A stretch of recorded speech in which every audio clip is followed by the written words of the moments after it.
Welcome to another edition of the Defo Show with Lubie here on the 5 Reasons Sports Network, brought to you by Water Cleanup of Florida. The heat is here and the humidity is high.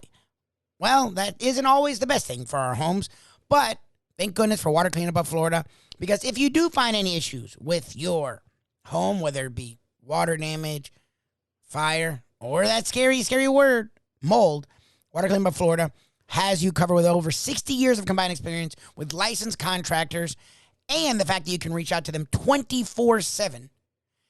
Water Cleanup of Florida will assess your situation and be able to fix it all themselves, making life, what?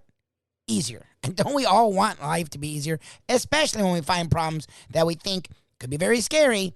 Water Cleanup of Florida will make sure that is not the case. Just give them a call, 954-579-0356, 954-579-0356, or visit them at WCUFL.com, WCUFL.com. Plus, hit them up on their socials, Facebook, Instagram, Twitter, at Water Cleanup FL. Water Cleanup of Florida.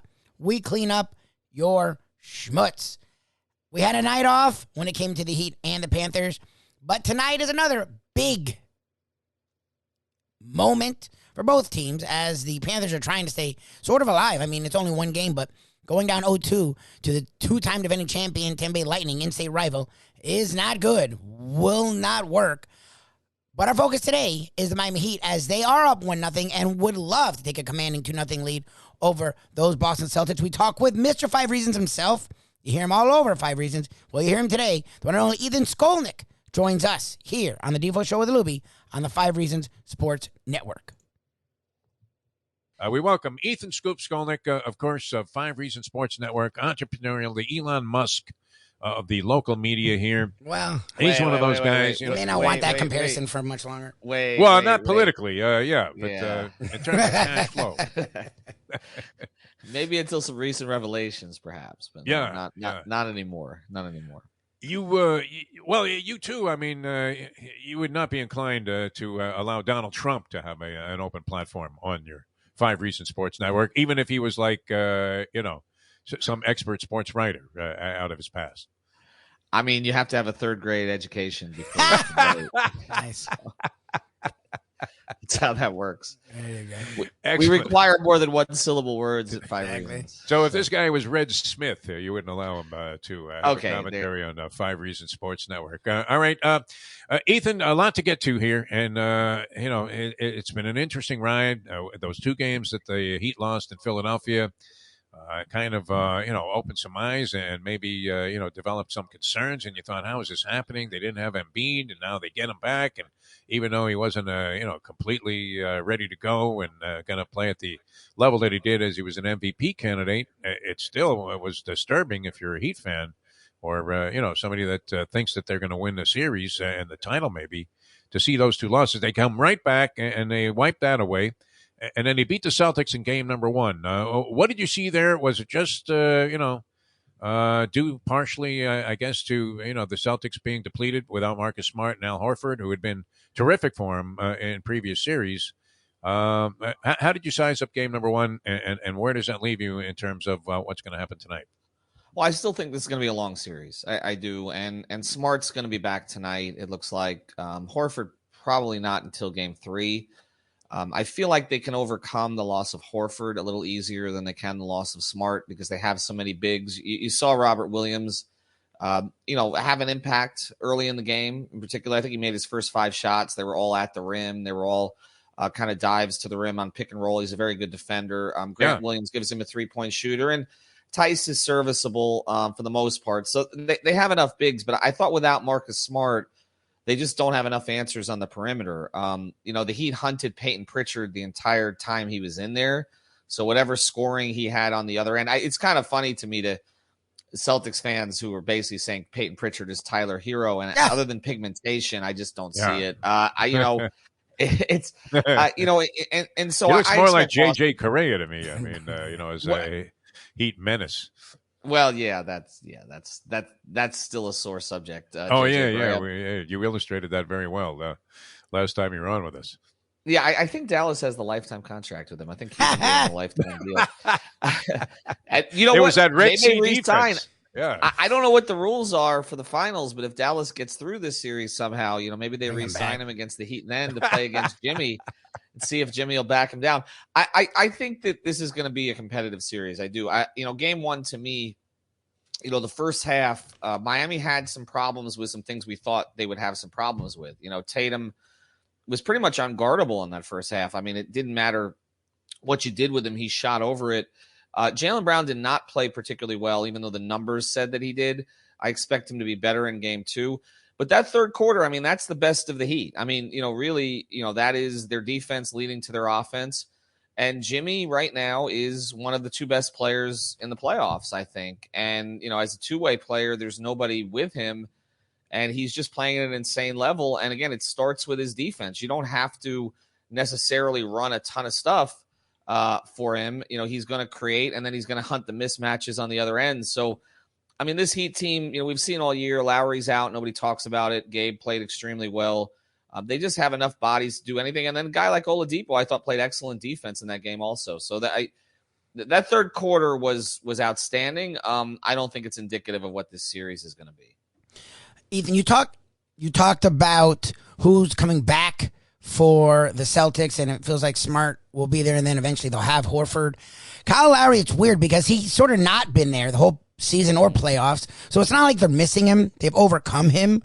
But what I'm curious about is, will he come back? And as we've seen, is it good if he comes back? Like, what does it mean if he comes back? Well, I do think he's going to come back at some point, provided they play long enough. He come back? I mean, he shouldn't come back if he's in the condition he was last time. And that whole thing now, looking back, was a little strange. I mean, we didn't think that he was going to play until they lost. And then they were up 2-0, and they put him in. It was almost like they put him in because he wanted to play, and also because they thought they could kind of get away with it if he didn't play well. And we saw they really didn't get away with it. They lost the 2 games with him. You look at his numbers in the postseason. I mean, even in the first round against Atlanta, before he hurt the hamstring, he wasn't playing that well. I'm not going to make an argument that Gabe Vincent's better than Kyle Lowry. He's not. But there are certain things that they know how to do without Kyle now, that it's a little bit challenging to put him back in and then go back to the other way. When Gabe is starting, he's going to handle a little bit, but it's really more about the other guys handling, and Gabe is kind of giving you energy and defense, and if he's making a shot and he's confident with it, all the better. When Kyle's playing, the ball's going to be in his hands, and that is a different way to play. Now, I think that's a better way to play down the stretch of a close game. They haven't had a ton of close games. No. Like, if you look at the postseason, like the 2 games against Philadelphia, they really weren't in them at the end. And the one close game was the Atlanta game that Jimmy kind of monopolized it at the end, if you remember, that they lost.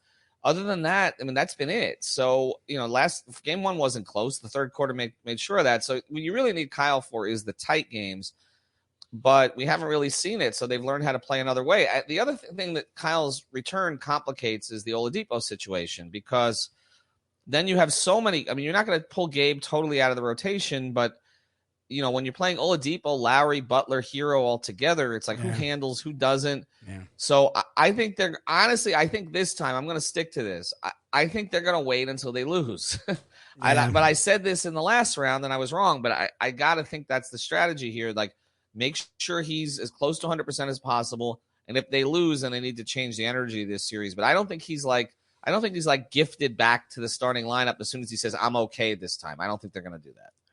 Ethan Skolnick, 5 Reasons Sports Network, the entrepreneur that started the whole thing. They do a great job. I mean, massive coverage of the Miami Heat. So if you're interested in that, pop on the 5 Reasons Sports Network, and you catch all the different things they do. Which are you on 24 hours, Scoop, with your Heat coverage? Because it feels like personally. A YouTube channel. I mean, I'm still so frustrated. They put the Panther games on the same night as the Heat games, because we would have had something all week long, and the NHL not caring about this market at all is very frustrating. Or ESPN not caring about this market at all is very frustrating, because there was really more of that, and it was really more Ranger related. But we should have had games every single night this week. It's funny because I've been obviously tuned into the Panthers, but I'm covering a Heat game the other night. Literally, it was after the game. It was like, did the Panthers win? It's I think that's what happened to a lot of the media in game one, and it's going to happen again tonight. And it's just very, very frustrating that they did that. So yeah, it was ugly. I did watch that third period. And, so what if the officials allow the Lightning to put two guys in the Panthers' crease inside the blue area, and they blindfold Bobrovsky and beat the crap out of the guy, and then a couple of goals get by him, and everybody's down on the goaltending for the Cats. But we'll see if they can bounce back tonight. Now, I'm a big fan of, stories that involve a disappearing act. D.D. Cooper being one of the greats, right? Jumps out of a plane, nobody knows. Escape from Alcatraz, the Clint Eastwood movie, right? Did they live? Well, we don't know. Martha Mitchell, whatever happened to her? And it happens in sports. And after the two losses in Philadelphia, we started to speculate what is wrong with Spoelstra? Has he lost his mind? Why isn't Duncan Robinson playing? So what is there a mystery there? Or, what is the rationale behind it? Because the guy, he just had like a Rex Chapman night against the Bulls where he shot like 7 for 8 or something on 3-pointers. And then they're staggering around there going like 7 for 35. What happened with Duncan Robinson? Why doesn't he see any playing time? Well, I think it's an Oladipo thing right now. I think they've just chosen the defense. I mean, Caleb Martin's getting some limited minutes, so it's a little bit about him also. And Caleb tends to give you a jolt when he comes in. Like he'll take a charge and he'll drive to the layup. I mean, there may not be a lot else, but that first minute he's gonna make his impact known. I think with Duncan, they tried it. I mean, Spoelstra tried it at the end of the Philadelphia series. He gave him some minutes kind of at the back end of the rotation, but they really didn't run anything for him. He was just sort of out there. I just think they've gotten away from we're going to feature Duncan Robinson in the offense at this point. And when that's the case, then he kind of has to find his own. And he's not, as efficient at finding his own as even though he keeps moving, if the ball's not coming to him. Yeah. The gravity's not what it was before. I don't think teams are as scared of it because Duncan is a bad player all of a sudden or a bad shooter, but because the Heat are not featuring him like they did. So, I think that there could be a role for him in this series. The one thing that has not, it's interesting. The Heat, what are we now? They were 4-1, 4-2, so 8-3, 9-3 in the playoffs, right? They haven't shot the ball well yet. No. They were first in the league in 3-point shooting, and they're still towards middle to bottom of the pack of 3-point shooting teams in the playoffs, and they've still won mostly because Jimmy's played bully ball. And they've gotten away with that. I mean, Tyler's numbers from 3 are way down from the regular season. Even Strus's numbers are down some.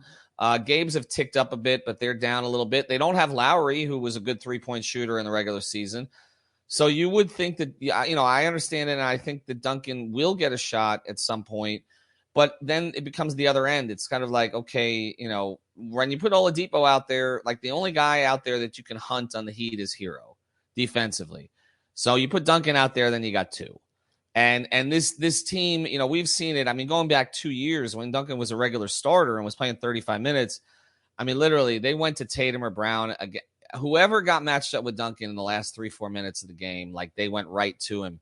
So they'll do it again. And maybe he won't play down the stretch, but even at any minutes he's out there. So you almost got to play him when Tatum's not out there, I think. And it's hard to match those minutes when we know that Udoka is going to play Tatum 40 minutes. So I just think Eric's having a hard time finding where to slot him. And I do want to move on to the Western Conference. But before we go there, you said something about Jimmy Butler that's obviously true, especially where we're at now with 4 teams left. Jimmy Butler is, right, with Luka, I guess, as a top 2 player left. I mean, if you go game by game in the playoffs, especially on both ends, probably the number 1 player, even over Giannis, the way he's played both ends of the floor. You've been national media and you've been local media. You've been beating the drum about how this team has been sort of I don't know if forgotten, but just treated differently by the national media.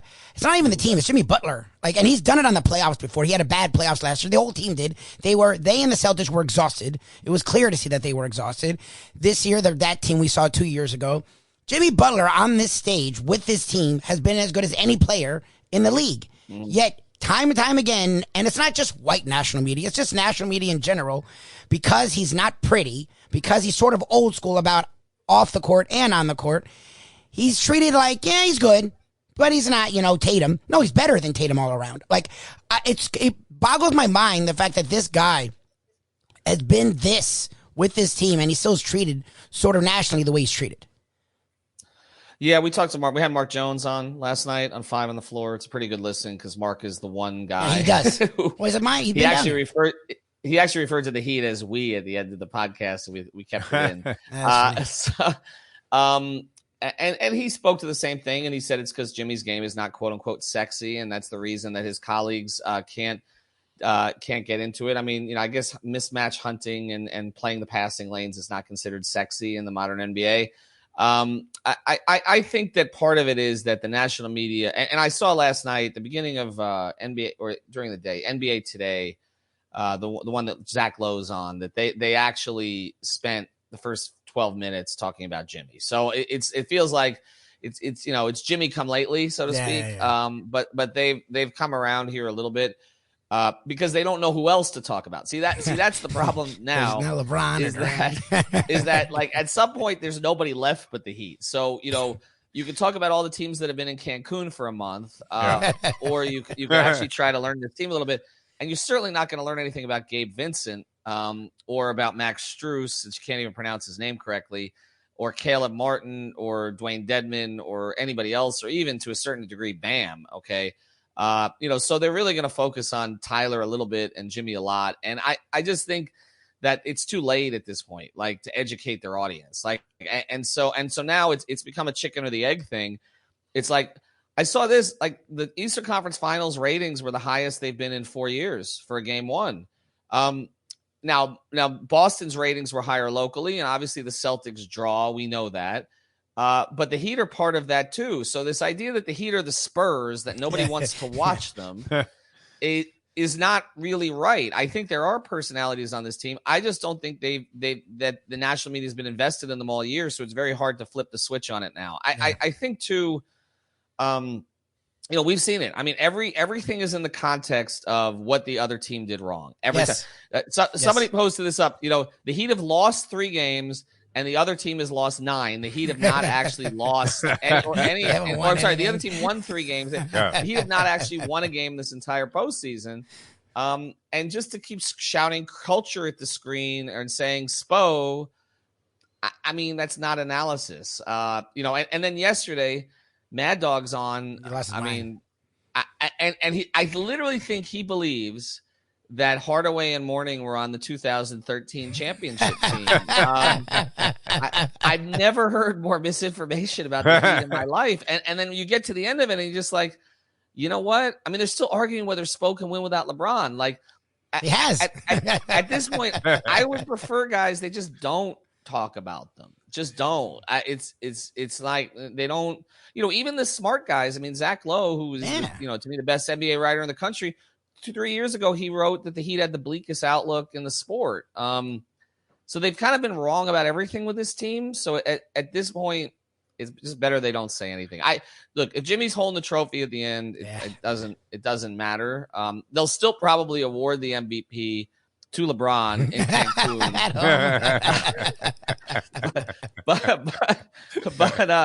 but he's been good. And look, if you compare Jimmy's numbers to Dwayne and LeBron's best postseasons, he is right there. He's right there with Dwayne's 2005, which was actually in 2006. And he's right there with Bron's 2012, 13, and 14. So, I mean, he's having a Dwayne LeBron peak, at age 32, which, Dwayne and LeBron were not doing that at age 32. That if LeBron's years in Miami were late 20s and Dwayne's best years in the playoffs were actually mid-20s. So it's pretty remarkable what he's done. And we've seen him be effective with his previous 2 stops in the NBA and in pressure situations. But I don't know that I've ever seen Jimmy Butler be this sharp with everything that he's doing. I mean, you'll see him make a couple of shots and get brushed as he's going up on an impossible shot and go to the free throw line and score points. But you don't see it as consistently every game. He'll go through spells sometimes, or has in the past, where he puts up a series of bricks too. But no, he's been great, been dynamite, and obviously the main reason that the Heat are in the position they're in. The Golden State Warriors, and you mentioned the show with Chris Russo, who look, if you sat next to Francesa for 25 years and had to take all of that bluster in your face, you get some of it. You might start to disintegrate mentally later on in life, and maybe sooner than most. That would be considered for possibilities of onset of dementia. But Stephen A., I mean, I doubt you'll see this clip replayed on ESPN when.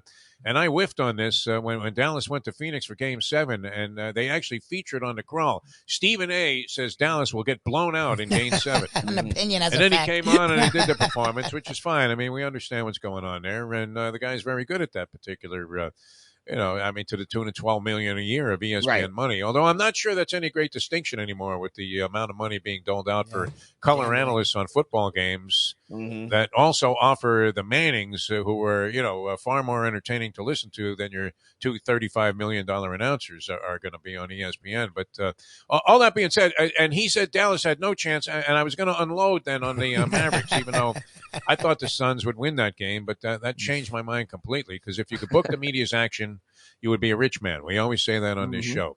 Now Dallas goes out, lays an egg there in that Game 1. Not uncommon for a team that won Game 7 in the previous series to subsequently go on a road and get annihilated or lose certainly the first game of the next series. But what do you make there? Are they in there with any kind of a shot? And a lot of people think, Scoop Skolnick, that Golden State is going to win it all now, regardless of who comes out of the East.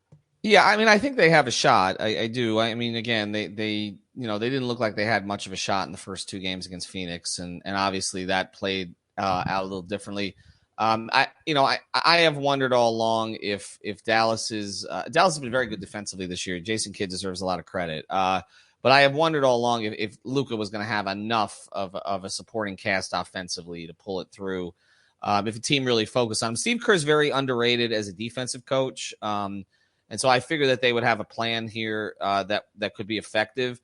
Golden State to me is interesting because, I think everybody's been projecting them. I don't think it's really been based on what they've done the second half of the season, right? Like you look at them on paper and you're like, well, okay, look, if they can get, Steph and Clay working with Poole at the same time, like how do you stop that? Provided that Draymond is healthy.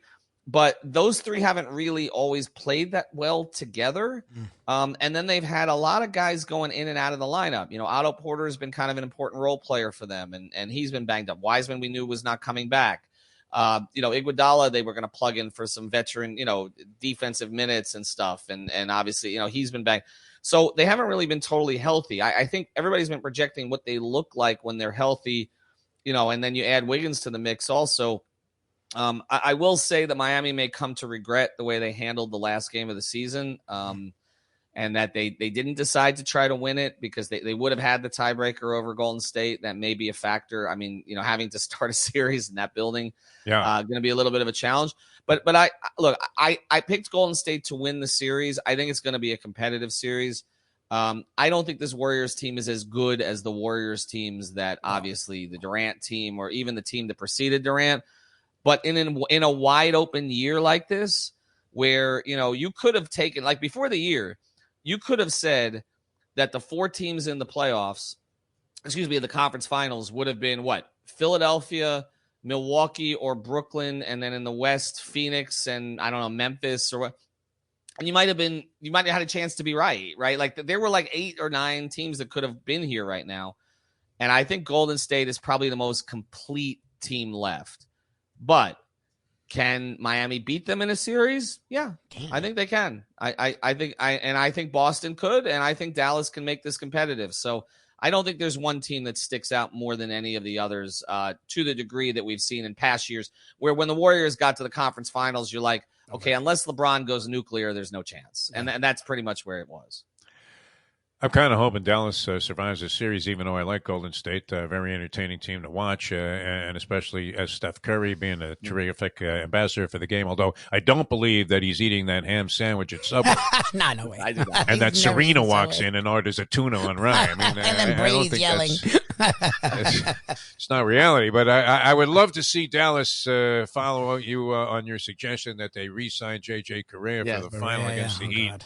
And at the Heat, once again, Spoelstra and invokes the Red Sea defense and allows Correa to go through the paint with impunity and end up ruining. Don't we need Mavericks Heat 3 though? I feel like we do. I would love to see if we can win in 5. Not unless you bring Dirk back. I mean, you got to bring Dirk comes back. And hopefully he sprayed his armpits, because that was the assertion from Zoe that he stunk the place out, man. All right, we love you, Scoop. Excellent job as always on everything, and thanks so much for supporting us with the 5 Reasons Sports Network appearance, which has been gaining momentum. So appreciate that platform being available to us through you and your ingenuity and hard work. Thanks so much for being with us. Enjoy the game tonight, and we'll talk to you again, real soon. We hope, and dissect some more playoff rounds involving the Miami Heat. Just like in the 2011 NBA Finals, they play again. LeBron will not show up, so we'll have if that occurs, you can have Jimmy and Hero do the cough this time that gets them in all of the trouble at the press conference. Thanks, guys. Have a good one. Always a pleasure. Yeah, Riley, you'll end up looking like the character that he's portrayed as in Winning Time if LeBron James comes back and says, "Hey, I wouldn't mind lining up against the Dallas Mavericks." Big thank you to the one and only Ethan Scoop Skolnick, of course, for having us here on 5 Reasons Sports, and also joining us from time to time to talk about the Miami Heat. Lots of guys have covered the Heat for a long time. We appreciate them, but one guy is our main go-to when we want to talk Heat, and that is Ethan Skolnick, talking about the Heat. Tonight is a huge game. You want to get up 2-0, but he, like me, and Defo, thinks it's going to be a long series. We shall see if Jimmy Butler keeps it going, if Hero continues what he did in game 1. I would love to see Bam and Oladipo do more. Oladipo was really good defensively, didn't do much on offense. Vincent Strus really picked them up a lot. Not sure what you're going to get out of them tonight. Bam was really good defensively, but 10 points, 4 rebounds when Robert Williams is going for 18 and 9. Can't happen. Bam is not only a better defender than Robert Williams, he's a much better offensive player, and Bam has to go toe-to-toe with that guy, and I'd love to see him be much more aggressive, because Jimmy's going to do big things. We've gotten used to that, but I don't know if you're getting almost a triple-double with 41 points and 4 steals at the end of it. Love to see more Bam, more Oladipo, a lot of the same from Vincent, Strus, and Hero. And we'll see if Lowry comes into the fold. Go Heat, go Panthers. We'll talk about more of that tomorrow. Check us out in the morning with our Degenerate Friday from 7 to 9. Just Google The Defo Show. Every day we have exclusive content on the Believe Network, Believe.com. Search after hours today. Len Robbins of Bet Basics also does stuff with the New York Extra. Hall of Fame sports writer, great sports analyst, great reporter, hilarious guy. We love talking to him. And he, of course, has a degenerate leaning.